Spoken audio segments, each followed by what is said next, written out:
안녕하세요. 오늘 금강경에서 불교에서 이야기하는 지혜의 부분, 금강에서 이야기하는 지혜의 부분, 금강경은 금강, 반야, 바라, 밀다 심경이에요.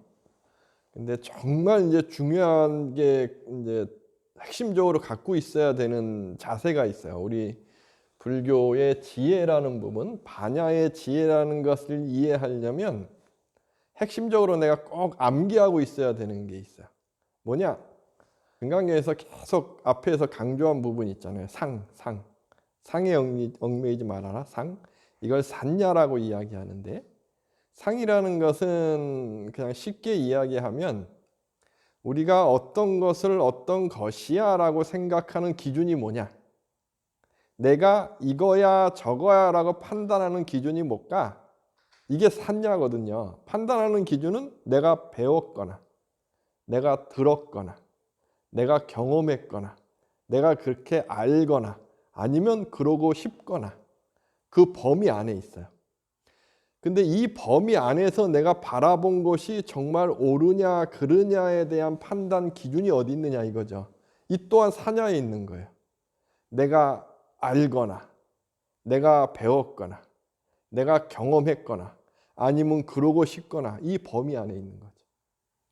우리가 어떤 것이야 라고 생각하고 판단하고 인식하고 살아가는 모든 것은 다 내가 아르마리에 있는 거죠. 나의 깜냥, 나의 눈높이, 그것이 상이고 그것을 범어로 싼냐라 그래요. 이 반대쪽에 있는 것이 반야의 지혜, 금강경의 지혜. 그래서 금강경의 지혜는 어떤 것이야의 반대니까, 상의 반대니까, 내가 배웠거나 내가 그렇게 들었거나 그렇게 알고 있거나 이것의 반대니까 것이 아닌 게 되죠. 이해가 되시나요? 어떻게 고정시킬 수 없는 부분이 되는 거잖아요. 이게 반야잖아요. 즉 반야는 어떤 것이야 라고 하면 안 돼 라는 것을 기본적으로 알고 있어야 돼요. 이걸 알고 있으면 금강경에서 이야기하는 내용이 재미가 있어요. 그러니까 제가 언제나 이런 것을 강조하는 것이, 금강경에서 반야를 강조하고 싼야에 대해서 이거야 저거야 그거 아니야 라고 이야기하는 것을 내가 배우고 금강경은 그래라고 한들 나의 삶에 어떤 도움이 될까? 이것이 더 중요한 거죠. 왜 어떤 것이 아니고 반야의 세계에 대해서 강조할까? 이유는 내가 살아가는 나의 삶 속에서 이러한 생각, 이러한 인식을 갖고 있게 되면 누군가가 나에게 감정적으로 힘들게 할지라도 그럴 수 있어 라고 하게 되면서, 감정이 힘든다는 건 뭐죠? 상에 걸리는 거예요. 아닌데 그렇게 하니까 나는 힘든 거죠. 벗어나고 싶은데 벗어나지 못하니까 나는 힘든 거예요. 그게 나의 깜냥, 내가 그러고 싶은데 안 되는 것, 싶다는 어떤 것에 딱 걸려 있는 것. 근데 그걸 알고서 세상은 그런 세상이 아닐 수 있어, 아닌 거야, 반야의 세상이 흐르고 있는데 나의 눈높이라는 한계가 그렇게 만들고 있어라는 걸 알게 되면, 누군가가 그렇게 하고 누군가가 힘들게 하고 누군가가 할지라도 힘들지 않고 그럴 수 있어. 왜? 이 사람도 그 상에 걸려 있는 거니까 알 수 있죠. 그러면 우리는 상에 왜 걸릴까? 불교에서 이야기하는 상에 걸려서 누군가를 만나서 누군가가 날 힘들게 하는 가장 큰 이유, 인과. 그것이 그것이 나의 업이구나, 나의 인과구나. 그러면 알게 되는 거고, 알아차리게 되는 거고, 이 나의 인과 나의 업을 만드는 가장 큰 이유 또한 이 산야, 이 상, 나의 깜냥. 거기에서 깜냥이 걸리니까 거기에서 또 이것저것을 얽히고 설키게 하니까 거기에서 모든 것이 다 걸리는 거죠. 우리가 살아가는 모든 것은 다 이러한 나의 눈높이에 어떤 것이야 이거야 라는 기준들이 작용하면서 거기에 누군가의 인연이 닿은 인과가 나의 시절 인연에 의해서 맞닿아지면서 서로가 빚이 있는데 주고받고 감정이 흔들리고 내가 약하면 내가 빚이 많으면 이 사람에 의해서 나는 안 좋은 어떠한 것을 당하게 되고 내가 더 받을 게 많으면 이 사람을 받을 걸 갖고 와야 되니까 이것이 업으로 작용하면 감정, 감각으로 쫙 작용하니까 이 사람을 기분 나쁘게 만들고 나는 쾌감을 느끼고 이것이 중생노름. 이것 중생노름. 중생노름도 다 상, 어떤 것, 이것이 얽히고 설켜서 나타나는 거죠. 이것을 안다고 하면 이건 중생노름일 뿐이구나 알게 되면 그 상에 걸리지 않죠. 어떤 것에 걸리지 않죠. 그러면 이것은 반야. 그것이 같이 얽히고 설키고 있는 거죠. 이것을 또 다르게 설명을 하게 되면 한번 생각을 해보시면 됩니다. 경계라고 제가 저번 시간에 내가 법문에 이렇게 이야기한 적이 있는데 저기에 문이 있고 기둥이 있고 저 밖에 나무가 있고 그죠? 우리 자연이 펼쳐져 있어요. 그러나 우리는 그것을 볼 때 그냥 보지 않아요. 나의 상, 어떤 것으로 봐요. 그래서 저 나무는 좋아. 저 나무는 싫어. 저 녹색은 어떤 거야. 이렇게. 누군가가 이렇게 계셔요. 우리 보살님이 계셔요. 보살님이 계신데 내가 탁 보면 보살님을 있는 그대로 보질 못해요. 우리는 있는 그대로 못 봐요. 무엇으로 보죠? 내가 눈으로 탁 비춰서 들어오는 게 아니고 내가 탁 봐서 나의 업이 작용을 하여 이것이 상이에요. 나의 업은 상이에요. 샀냐? 상이 작용을 쫙 하면서 여기에서 내가 그동안 살아왔던 경험, 그동안 살아왔던 모든 인식, 그동안 살아왔던 모든 삶의 판단 작용하면서 저분은 어때라는 감각과 모든 느낌이 작용하면서 들어와요. 작용하면서 들어올까요? 들어와서 작용해요. 그죠? 들어와서 작용하겠죠? 그러면서 작용하니까 또 그게 또 들어와요. 우리는 그렇게 봐요. 즉, 육군이라는 나의 감각으로 바라보고 있을 뿐이에요. 세상을. 있는 그대로 보지는 못해요.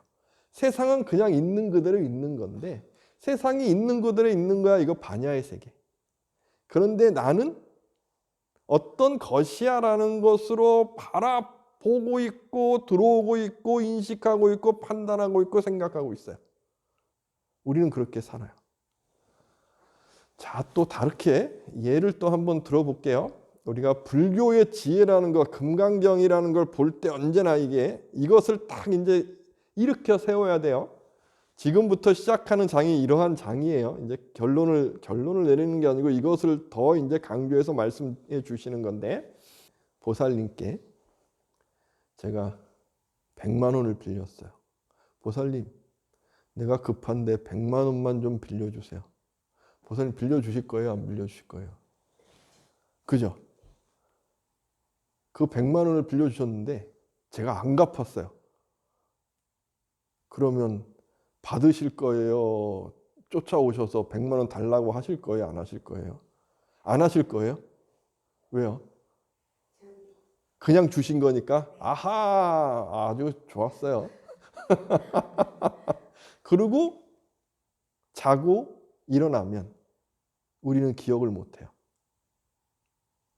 우리는 윤회라는 흐름에서 이 몸이 있을 때 의식하고 이 몸이 있을 때 경험된 것에 의해서 100만 원, 200만 원을 생각하고 있는 거예요. 다만 우리 보살님께 저는 100만 원을 빌렸는데 이 100만 원이라는 상, 100만 원이라는 것은 나에게 있어서 어떠한 것인지는 내가 갖고 있는 거예요. 가치가. 근데 우리 보살님도 100만 원을 저에게 빌려주셨잖아요. 그 가치라는 것은 보살님이 갖고 있는 거예요. 근데 보살님은 전혀 생각도 안 하고 그냥 주고 싶어서 주셨어요. 그리고 그 다음 생이 시작됐어요. 그러면 마음에 담아둔 것은 없으시죠. 그러면 그 다음에 끄달리지 않으시는 거죠.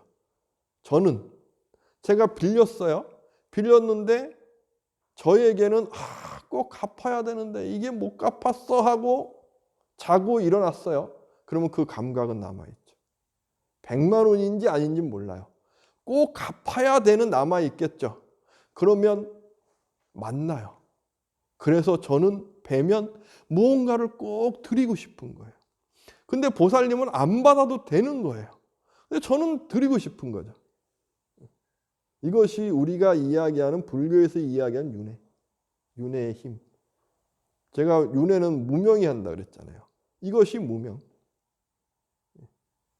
자, 예를 또 이제 좀 바꿀게요.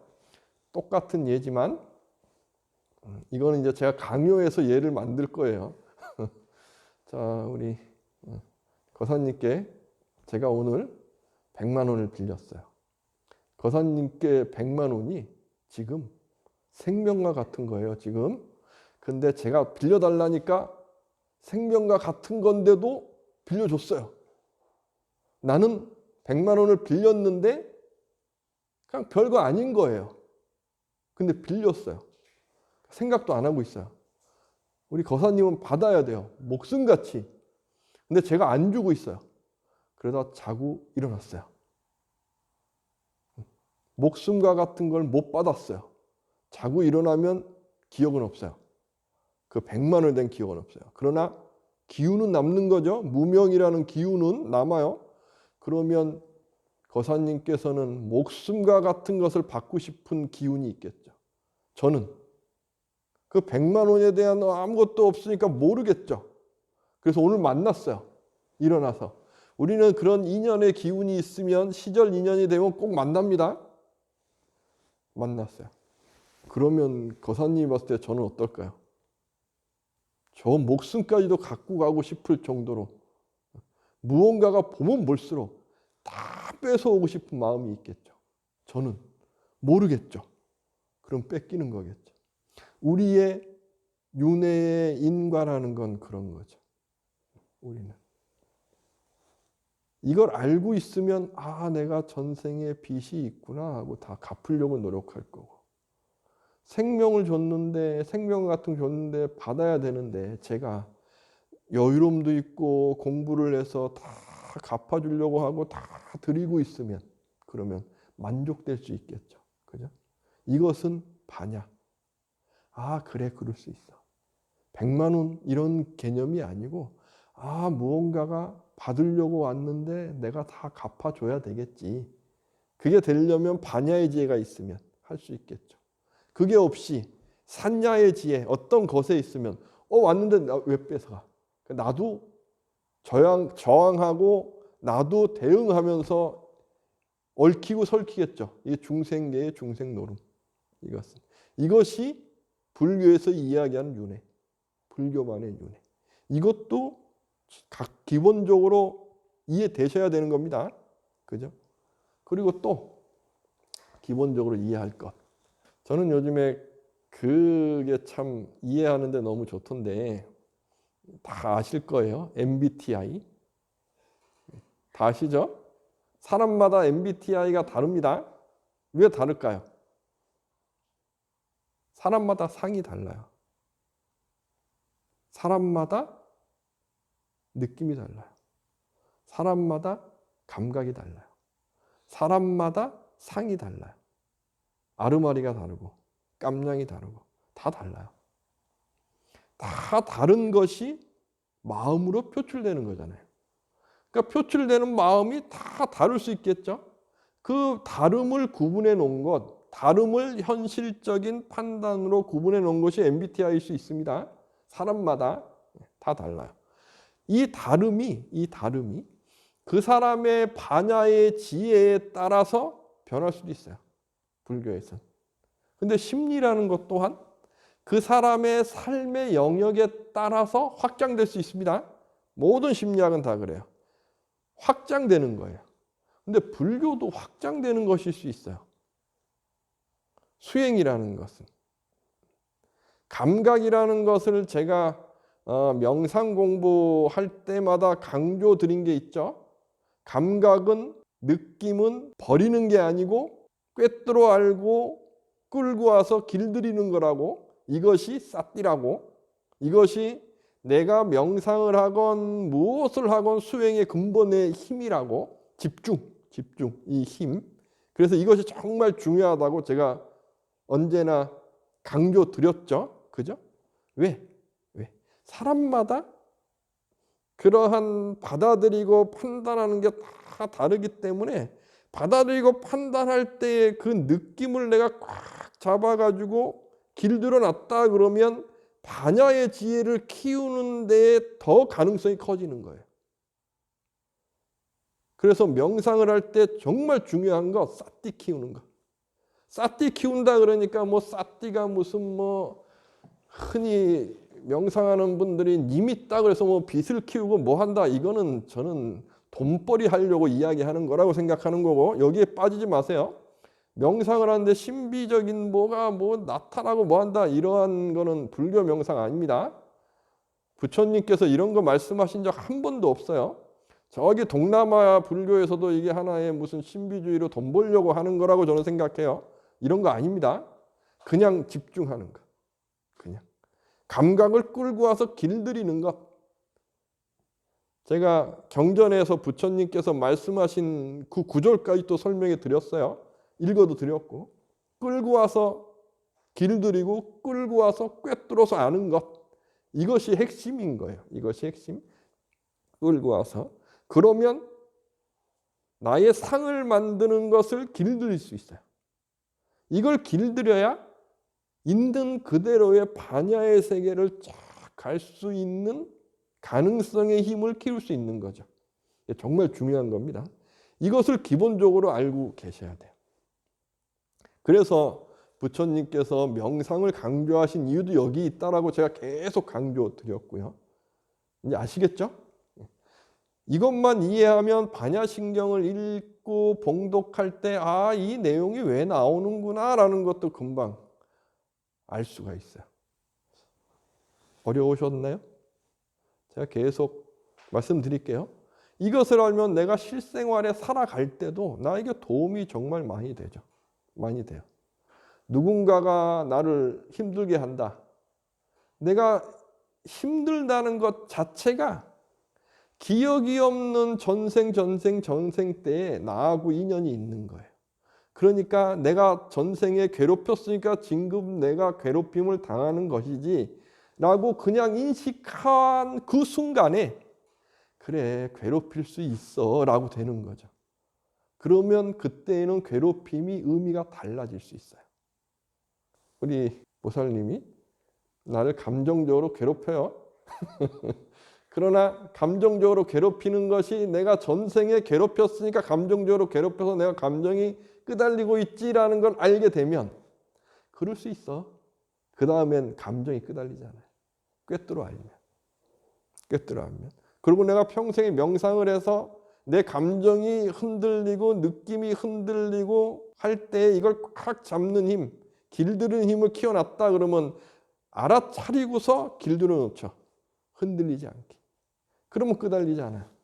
이걸 수행이라고 하는 거고 이것을 명상이라고 하는 거고 이 힘을 키우는 거죠. 이것이 우리가 금강경을 공부하고 명상을 하는 이유일 수 있어요. 하나의 내 삶에 어떠한 도움이 될 것인가. 이것이 중요한 거죠.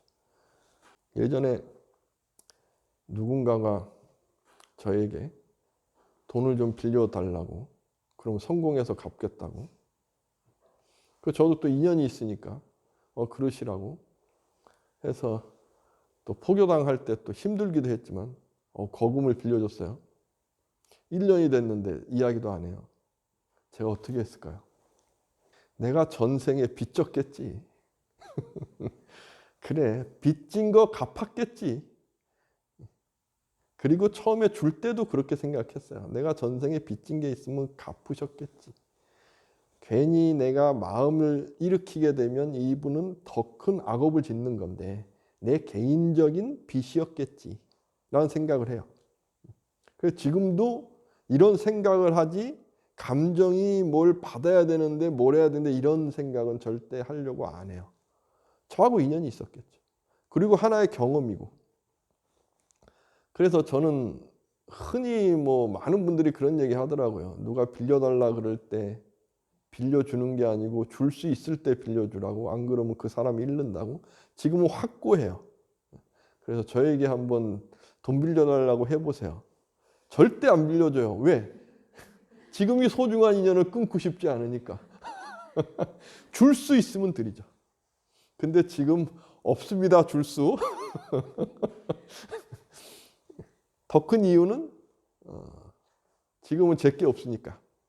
다 보시잖아요. 그죠? 그러니까 제 거일 수 없잖아요. 그러면 이제 함부로 할 수 없고 그런 이유도 있고. 어쨌거나 그렇습니다. 내가 끄달릴 것 같다. 그럼 안 해야 돼요. 근데 이미 일이 벌어졌다. 그러면 생각을 일으켜야죠. 일으키는 거예요. 어떻게? 전생에 내가 그만큼 뺏어왔겠지. 일으키기 전에 지금 그런 일이 생겨갖고 무언가가 그럴 것 같아. 그러면 작용 안 할 수 있도록 판단해야죠. 아, 이걸 줘도 괜찮나? 근데 아까움이 있어요. 그러면 주지 말아야지. 어쩔 수 없어요. 인과라는 건 그렇습니다. 왜? 우리는 상의 세계에 살고 있으니까. 근데 이걸 반야로 쫙 볼 수 있다 그러면 그래 줄 거 뭐 주지 뭐 이럴 수도 있는 거고. 그건 그만큼 자신감이 있을 때 이루어질 수 있는 거고. 그렇습니다. 자, 이 기본을 놓고 이제 제 8장 의법 출생문 보시면 이해가 이제 쉽게 되실 겁니다. 구마라집 아주 유명한 금강경을 읽어보신 분들은 유명한 이야기예요. 아, 이게 무슨 뜻이야? 라고 이야기하는데 제가 말씀드린 것을 잘 기억하고 계셨으면 아, 이런 뜻이구나. 알 수 있으세요? 수보리여, 내 생각엔 어떠하냐? 만약 어떤 사람이 삼천대천 세계를 칠보로 채우고 모든 이 세계를 칠보로 쫙 이제 보물로 채워놓은 거예요. 그것을 사용하여 보시한다면 그 사람이 얻을 복덕이 정말 많겠느냐 말씀하신 거예요.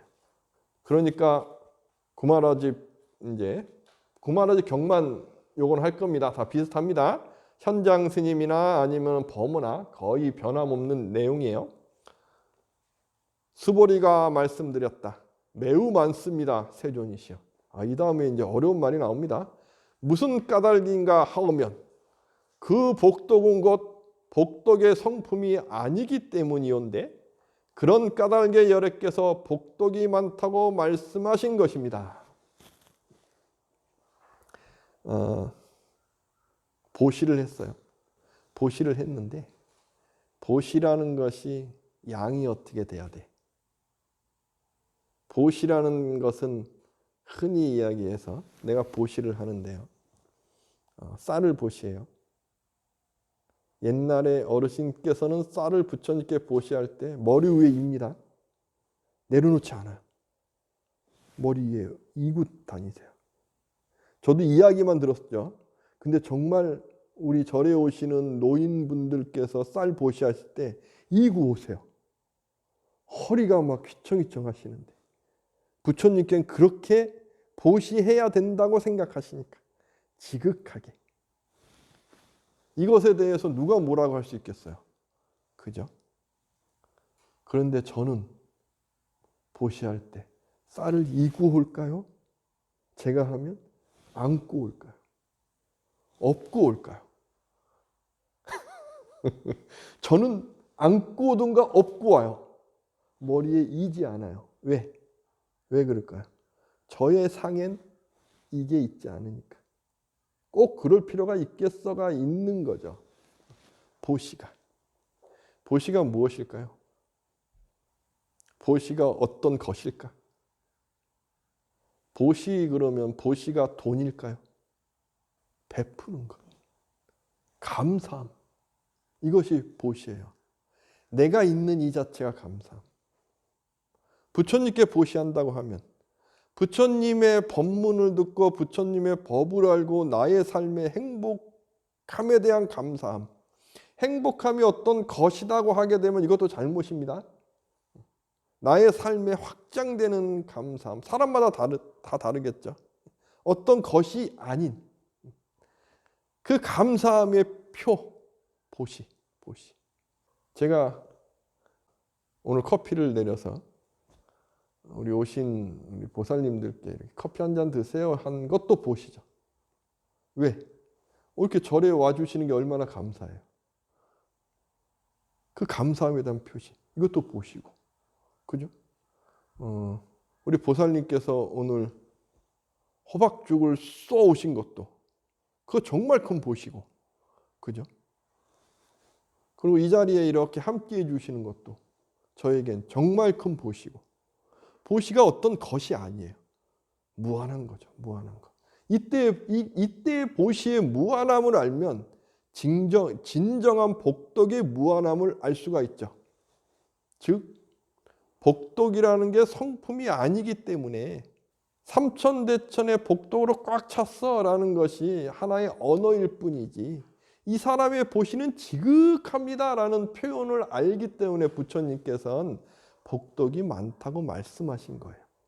삼천대천의 칠보를 가득 찼습니다 하고 그걸 어떤 것입니다 라고 하면 부처님께서 복덕이 많다고 안 하셨겠죠. 아시겠죠? 지극함에 있는 거죠. 지극함. 어떤 것이 아닌 것. 이 말씀을 드리는 거죠. 어렵지 않죠? 어렵지 않죠? 금강경이 이제 어렵지 않죠? 어렵습니까? 어렵지 않죠? 자, 그러면 다시 또 유명한 우리 금강경의 내용을 한번 또 읽어보겠습니다. 만약 다시 어떤 사람이라도 금강경 가운데 심지어 내 구절로 된 개송만이라도 받아 지녀서 남을 위해 알려준다면 그 복덕은 저것보다 뛰어날 것이다. 왜? 우리는 우리의 아르마리, 내가 배운 이것, 내가 경험한 이것, 내가 성공한 이것. 그래서 세상 가장 고집센 분이 어떤 분이죠? 힘들게 태어나서 자수성가한 70대 분. 고집 불통 중에 불통이라고 하죠. 왜? 힘들게 태어났는데 나는 노력했더니 성공했어요. 그래서 나의 어떠한 사업체나 나의 어떠한 세계나 나의 어떠한 학문 세계를 탁 만들어 70대가 딱 됐어요. 그러면 나의 삶은 진리예요. 그런 분 많죠. 그런데 알고 보면 그러한 때에 그러한 흐름을 잘 맞춘 거예요. 그래서 지금 60대, 70대 분이 살아왔던 환경과 지금 20대, 30대에 살아가는 환경이 전혀 다른데 강요할 수 있는 거죠. 그죠?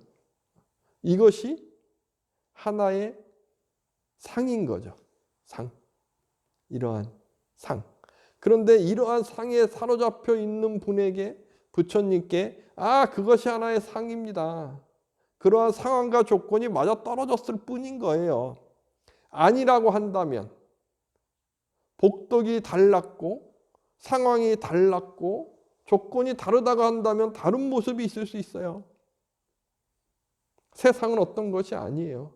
하는 한 가지만이라도 이분에게 알려줘서 상에 걸리지 않은 것이 다 깨질 수 있다면 이 복덕이 더 뛰어나다. 이 말을 하는 거죠. 이 복덕이. 어떤 사람이 살아가면서 괴로움에 처해 있어요. 괴로움에 처해 있을 때 괴로운 것에 있는 게 아니야. 내가 무언가가 괴로워요. 근데 알고 보면 괴로움에 있는 게 아니야.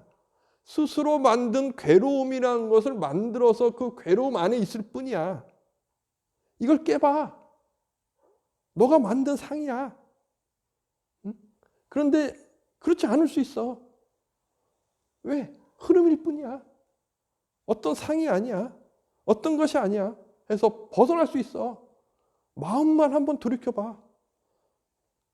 한 생각 돌이키면 산하대지가 그대로야. 너무 멋있는 말이어서 암기해서 한번 이야기해봤습니다. 저도. 왜 한 생각 돌이키면 산하대지가 그대로겠어요? 이 산하라는 대지를 나의 눈으로 보고 있는데 지금 괴로우니까 괴롭게 보고 있을 뿐이야. 괴로우니까 괴롭게 느끼고 있을 뿐이야.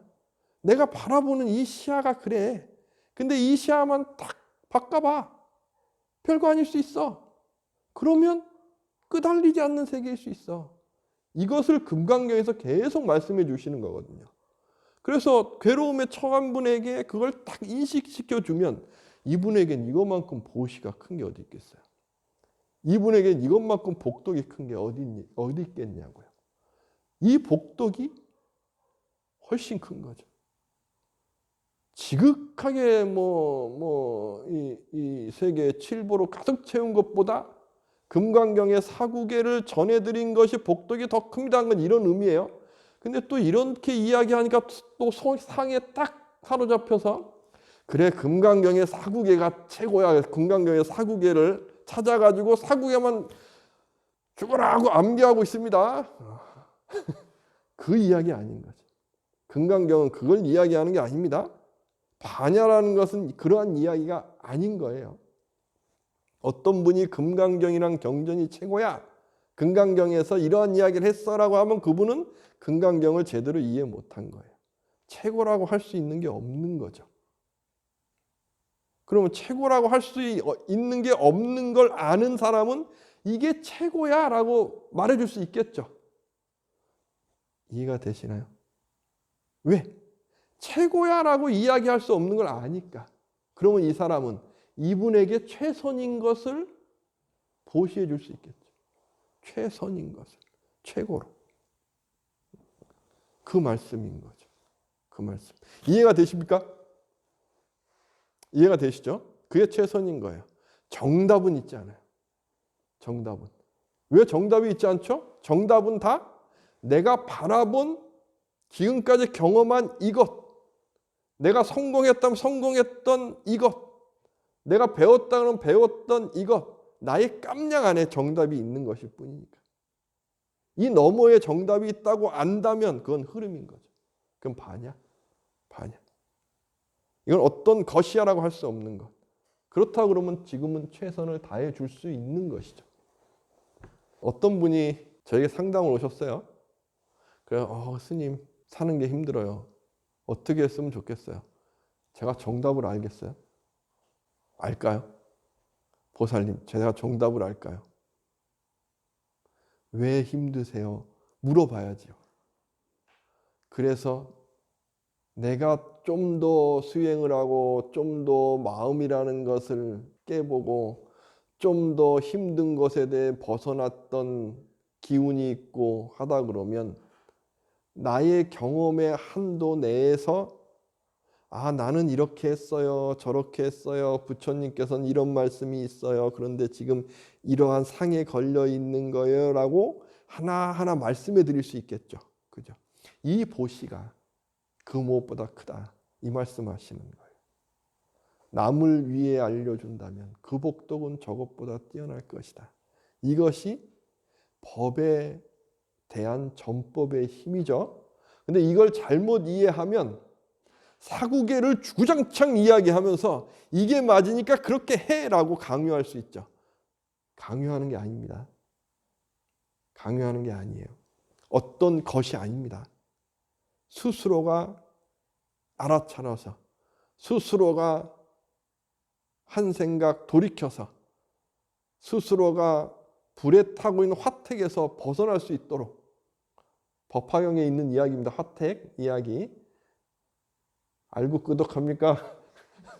응? 법화경 읽어봤어요? 순간 의심스러운데? 아닌 것 같아. 얼굴도 빨개지고. 법화경에 있습니다. 집이 막 불타고 있는데 아이들이 불타고 있는 거 모르고 막 놀고 있어요. 그러니까 화택에서 빨리 나와 하는 이야기, 법화경에 있는 이야기예요. 우리 삶이 그렇다 이러한 이야기 하는 거예요. 스스로가 알고 나와야 되는 거죠. 그러면 알려주는 거고. 나는 알려주는 사람일 뿐인데 알려준다는 것이 진리가 이거야 라고 알려주는 사람은 아니다. 부처님께서도 그러한 분은 아니시다. 반야의 법이라는 것도 어떤 것이 아니다. 어떤 것이 아니라는 것을 알려주시는 것이다. 어려운가요? 그렇게 되면 나에겐 무한한 가능성이 있죠. 부처님까지 될 가능성.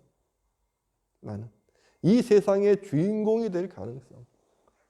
그것을 향해 하나하나 가고 있는 건 제가 가고 있는 거죠. 내가 주인공이 됐어라고 하면 이미 상에 딱 사로잡힌 것이고. 아셨죠?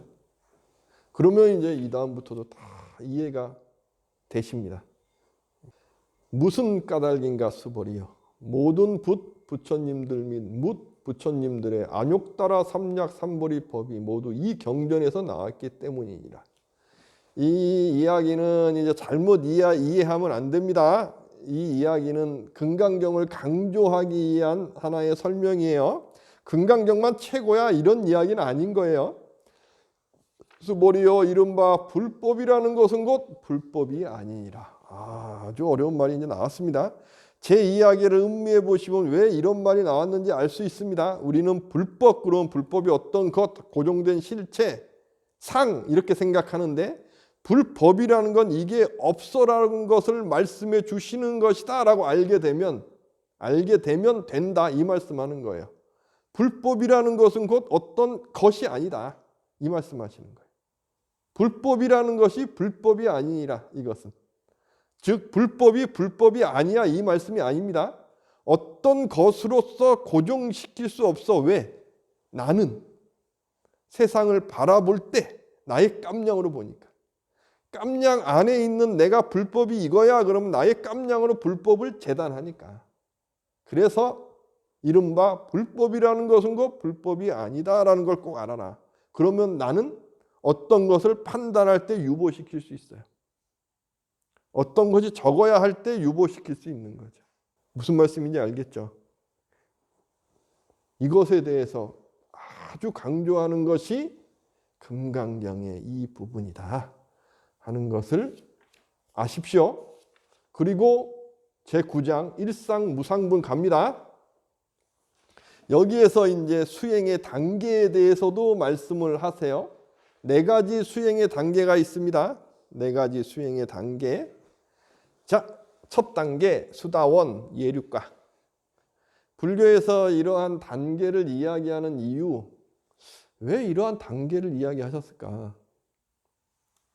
그건 지금 우리 한국 불교계를 보면 알 수 있는 것 같아요. 예, 그냥 수행에 가서 이게 경지가 있어 그러다 보니까 내가 착각해가지고 어떤 경지에 가 있는 그런 착각도인들이 많으니까 그러다 보니까 이렇게 어떤 경계에 대한 이야기를 하면서 금강경은 불교가 부처님께서 말씀하신 500년 정도 지난 다음이거든요.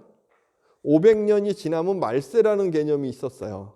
이때 대승경전이 붐이 일어나는 거고 이 말세라는 개념을 갖고 있었던 이유는 이때에 나는 뭐 도인이야 뭐야 하면서 사기치는 도인들도 많았을 거예요. 지금 우리나라에 뭐 이상한 교주들이 많듯이 있었을 거예요. 그러다 보니까 금강경에서 그거 아니야 저거야 라고 하는 것이 사상, 아상, 인상, 중생상, 수자상이라는 것이 한자식으로 한 게 아니고 제가 그 시대에 유행했던 고정된 실체가 있어. 윤회를 하게 되면 윤회 주체가 있어.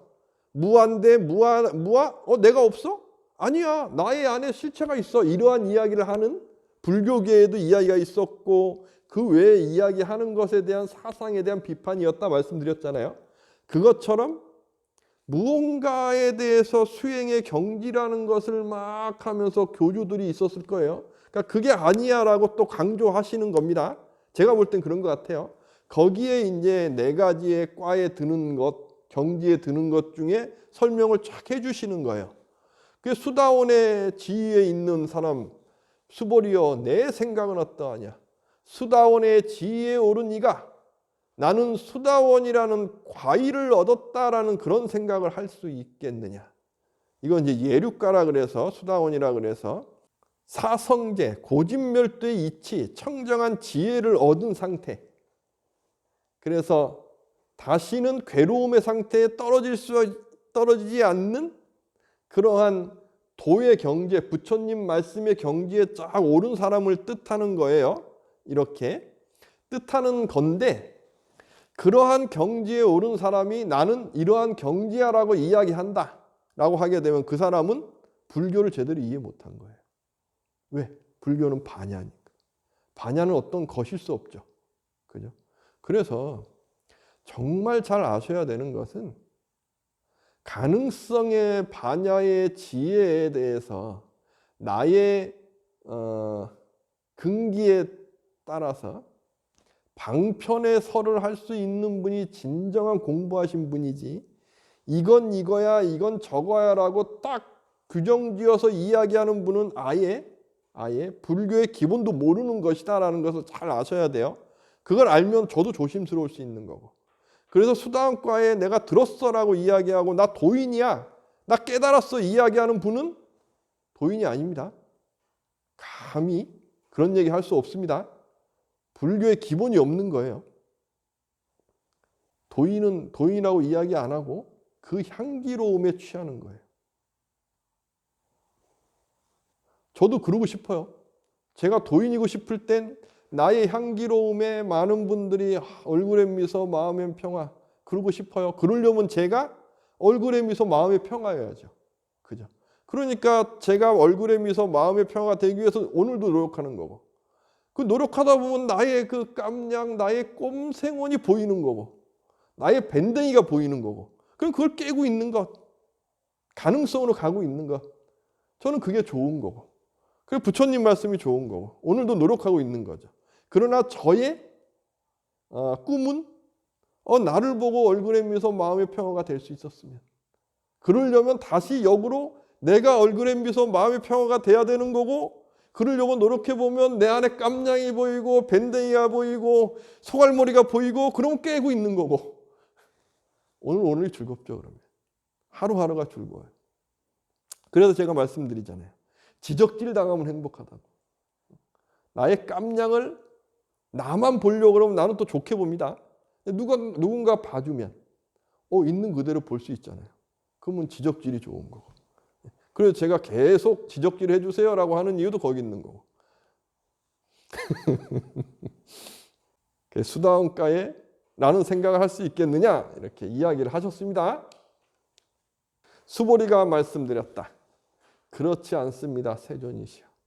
무슨 까닭인가 하면 수다원은 이름되길 흐름에 들었다라고 되어 있지만 들어간 바가 없어서 색성향 및 촉법에도 들어가지 않았기에 그것이 수다원이라 이름되는 것이기 때문입니다. 이것이 불교에서 이야기하는 수행의 핵심인 거예요. 아주 핵심이에요. 핵심. 어디에도 들어가지 않아 있는 거예요. 내가 성숙되고 있는 거지. 내가 성숙되고 있는데 어디에 들어가요? 자, 한번 생각해 보세요. 1차원의 세계가 있습니다. 1차원 이해가 됩니까? 점을 딱 찍은 세계.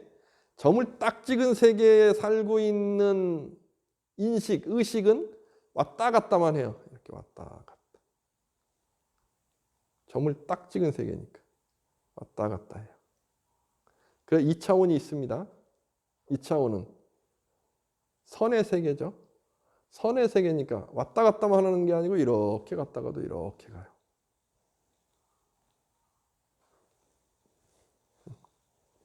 인식이 다릅니다. 인식이 달라요. 얘는 것이고 얘도 것이에요. 이렇게. 그런데 2차원에서 봤을 때 1차원은 선으로 보이죠. 그죠? 고정돼 있지 않은 선일 수 있어요. 차원이 높으면. 어렵나요? 3차원에서는 선으로 딱 가 있지만 3차원은 사과가 동그랗게 보입니다. 나는 2차원에 있어요. 3차원에 있는 사과를 2차원에게 딱 건드려줬어요. 그러면 2차원에는 사과를 느낄 수 있을까요? 그냥 선으로 느끼겠죠. 알 수 없어요. 우리의 차원이라는 건 그래요. 차원이라는 것. 그렇다 그러면 3차원이 어떤 것인가요? 아니에요. 그냥 흐름인 거지. 4차원도 흐름인 거지. 내가 차원의 한계에 있으니까 어떤 것이 되는 거지. 한계에 있으니까 어떤 것이 되는 거예요. 성공하고 싶습니까? 성공이 차원의 흐름이라고 한다면 나는 지금도 성공하고 있어요. 흐름을 타고 있으니까. 근데 성공이 어떤 것이라고 한다면 나는 성공하지 못했기 때문에 지금 불행해요. 우리는 그래요. 행복하고 싶습니까?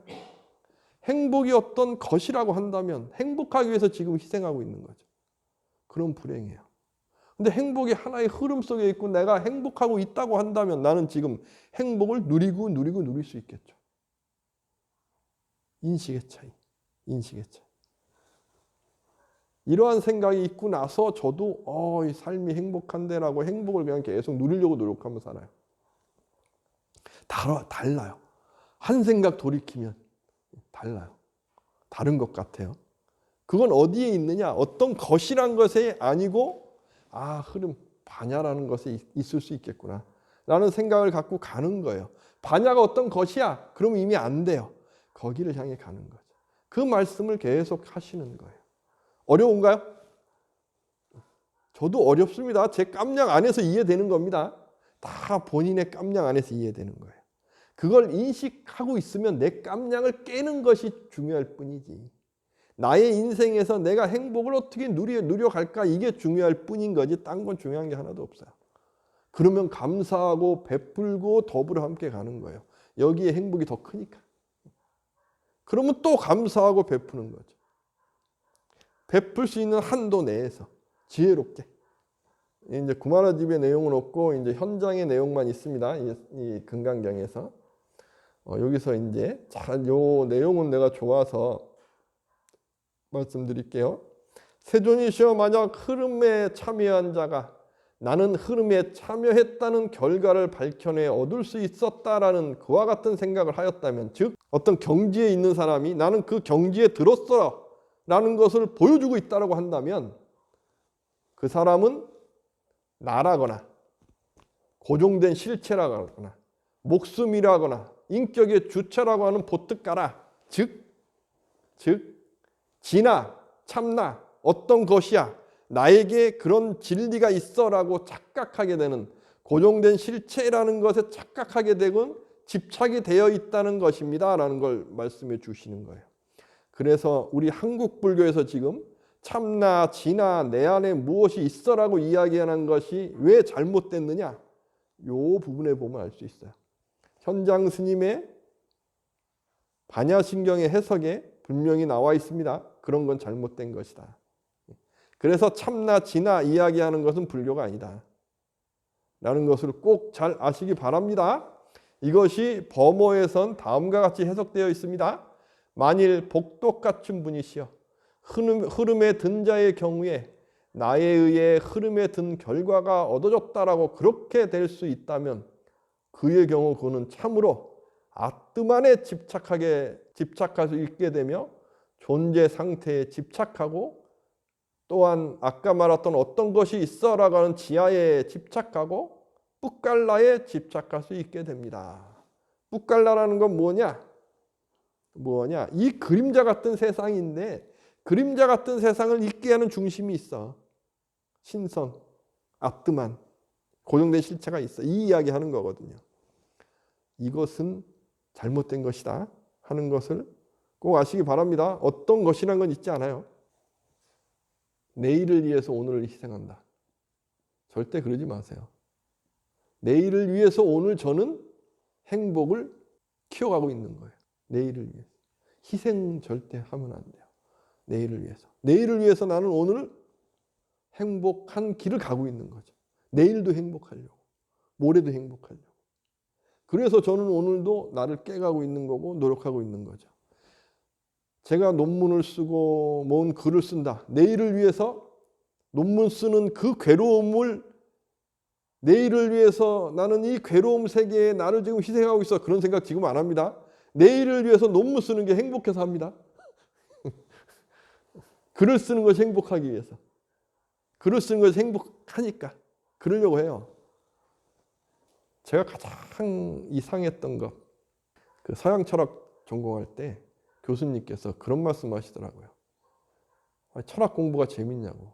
공부는 재미없는 거라고. 그때 제가 듣고 있는 학생이었는데 그때 제가 어떤 생각했느냐. 재미없는데 왜 공부하지?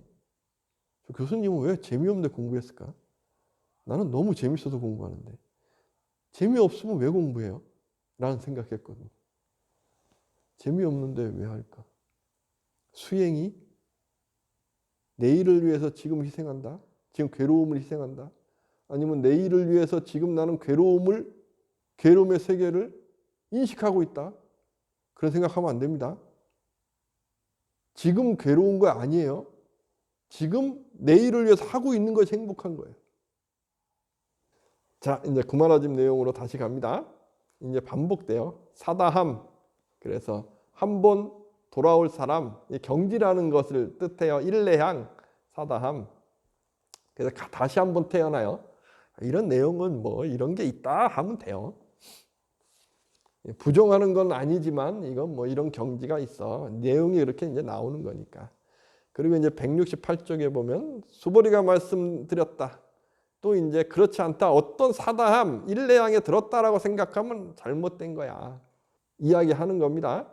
이것에 대한 설명은 169쪽에 설명이 밑에 이렇게 돼 있어요. 한번 읽어보세요. 제가 설명드렸습니다. 쌌냐 그런 생각. 그러니까 쌌냐 바냐 이것에 대해서 잘 이해하시면 되셔요. 어렵지 않아요. 제가 다 설명드렸어요. 아라한까지 갑니다. 그래서 또 이야기해요.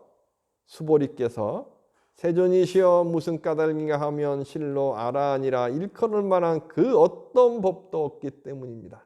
즉 깨달았다. 깨달음이 깨달았어 라고 하게 되면 깨달음이 아니다. 이야기가. 그래서 여기서 나오는 거예요. 진리가 진리야라고 이야기하면 진리가 아니야 라는 이야기를 할 수 있는 것이 여기서 나오는 거고, 그래서 불교의 8만 4천의 말씀이 있다라고 하는 이유 또한 진리가 진리야라고 이야기하면 진리가 아니기 때문에, 왜? 사람마다 다 깜냥이 다르기 때문에 어떤 것이 하면 안 돼요. 왜? 깜냥이라는 게 뭐예요? 내가 보고 있는 나의 기준이잖아요. 이걸 다 기준을 깼다 그러면 이게 반야고, 반야에 가 있으면 반야가 반야라고 이야기할 필요가 없는 거죠. 그죠? 그러니까 불교는 진리를 진리라고 이야기하면 진리가 아니다. 이걸 확실하게 아셔야 돼요. 그래서 누가 도인인데 나 깨달았어. 그 깨달음이 이거야 라고 이야기하고 있으면 그분은 도인이 아니다.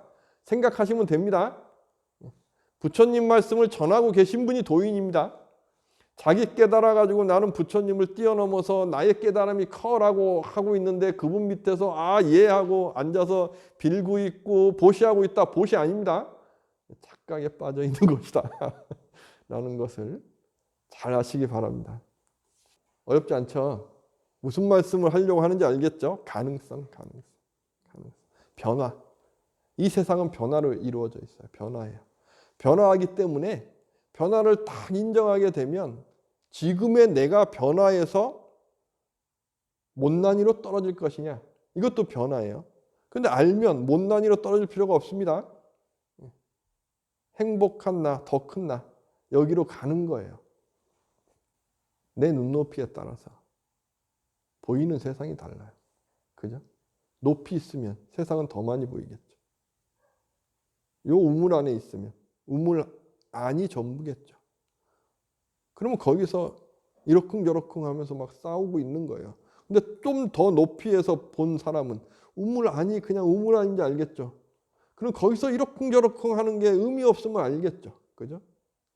내 바운더리가 다르니까. 더 높으면 또 다르겠죠. 그게 경계. 그게 내 삶의 지평. 그러니까 이 지평을 깨고 또 깨는 거예요. 그래서 불교는 그릇을 깨고 또 깨는 거예요. 부처님께서 복덕의 법문을 내려주셔요. 비처럼. 어떤 사람은 그릇을 큰 거로 받고, 어떤 사람은 깨진 그릇으로 받고, 어떤 사람은 손으로 받고, 어떤 사람은 비를 피하고 있고. 어떤 사람이 되고 싶으십니까? 아예 그릇도 다 깼다고 한다.